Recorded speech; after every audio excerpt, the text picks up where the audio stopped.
Hey everyone, my name is Erin Petrie, cocktail editor for BourbonBanter.com, and today I have the privilege and the pleasure to be at the lovely KO Distilling in Manassas, Virginia. KO Distilling gets its origins from its founders, Bill and John, when they met at Kings Point, New York at the Merchant Marine Academy. And in honor of that origin story, today we are going to make a twist on the classic Manhattan called the MidshipMan, or the Midship Manhattan. Now, all whiskey drinkers love their classic cocktails, but what's even better than the actual classics is all of the riffs on them. So me personally, I do love a good black Manhattan, which substitutes that vermouth for Averna, which is this lovely Sicilian Amaro. And remember that word Amaro, because we will be talking about it a little bit more here in a second. And that was created in 2005 at Bourbon Branch in San Francisco. Now, another type of twist on the Manhattan is one that Sother Teague from Amaro Montenegro in New York City, my own personal expert, who I see is really the ultimate expert on all things bitter, calls the original Manhattan, and that is the reverse Manhattan. So normally a Manhattan, we've got 2 ounces of our whiskey and 1 ounce of that fortified wine, that sweet vermouth. Or in the case of the black Manhattan, we'll substitute it out for something that's nice and sweet, but with those nice bitter notes of an Amaro like Averna or a few others that we'll talk about shortly.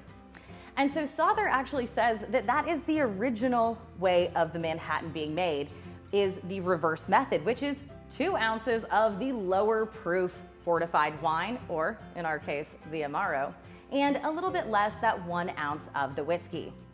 So this is a perfect cocktail when you want something that is nice and rich and has those whiskey undertones, but maybe is a little bit pulled back in proof.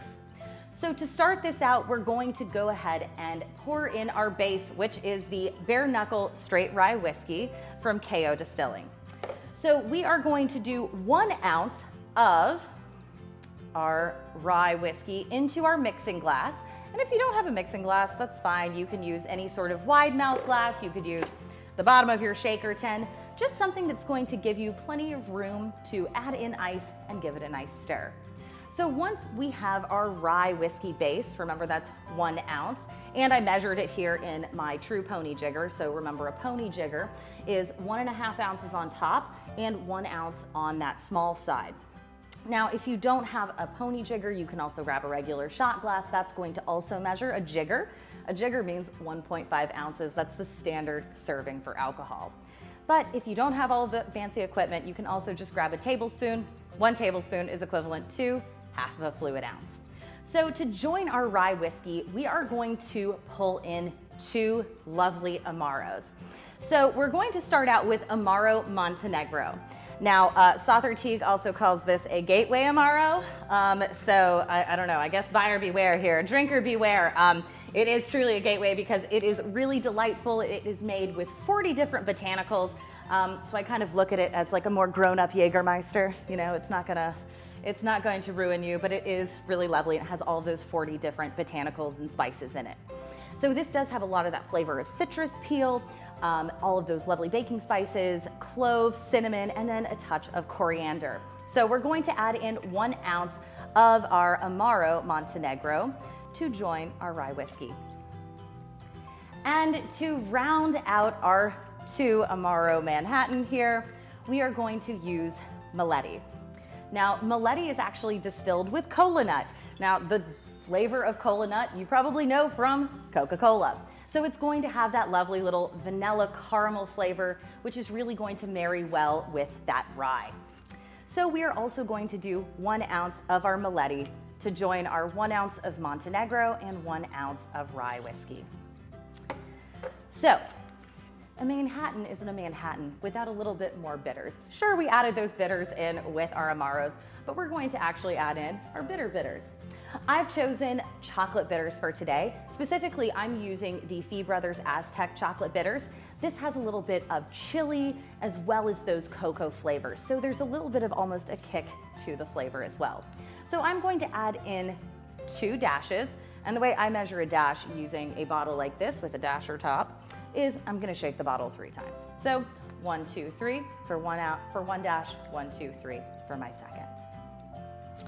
So that's really all of our liquid ingredients that are gonna go in here. So we're going to add our ice to then stir it up. So remember, we're going to add ice to above the liquid line, and I definitely overdid that one. You kind of can't have too much ice though when you're stirring.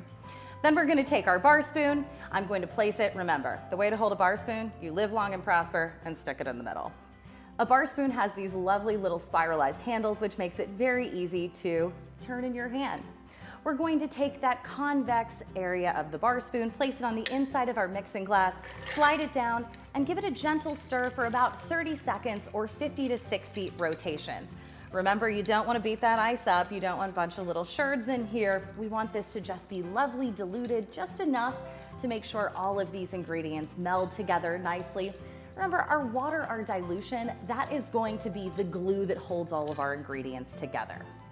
All of these ingredients are great on their own, but you need something a little bit extra to make sure it makes something new and wonderful. And that thing, it's water. Also, ice is great because it chills things. So we are now going to grab a Nick and Nora. You could also do this in a coupe glass or a martini glass.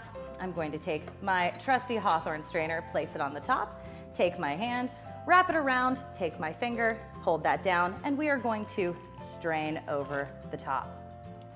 Now remember, 80% of flavor comes from your sense of smell. So remember, if you have a cold, you can't taste anything if you're all stopped up. But the opposite is also true. The more that you enhance those aromatics and those aromas on a cocktail specifically for these purposes, that's going to enhance your flavor as well.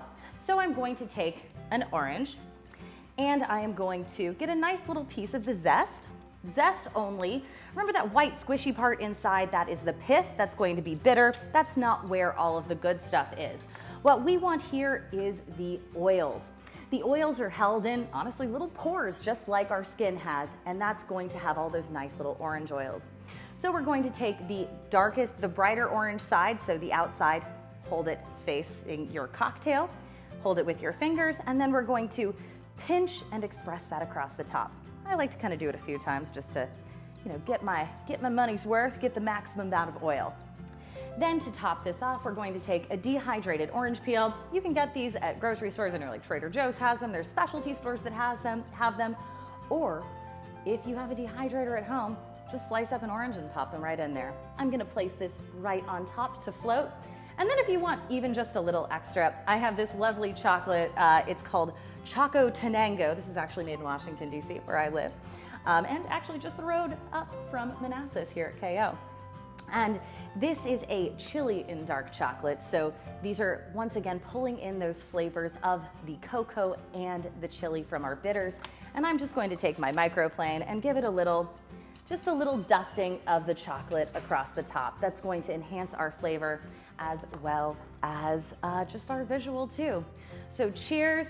Here's our Midshipman, our Midship Manhattan. Cheers to you, sailors.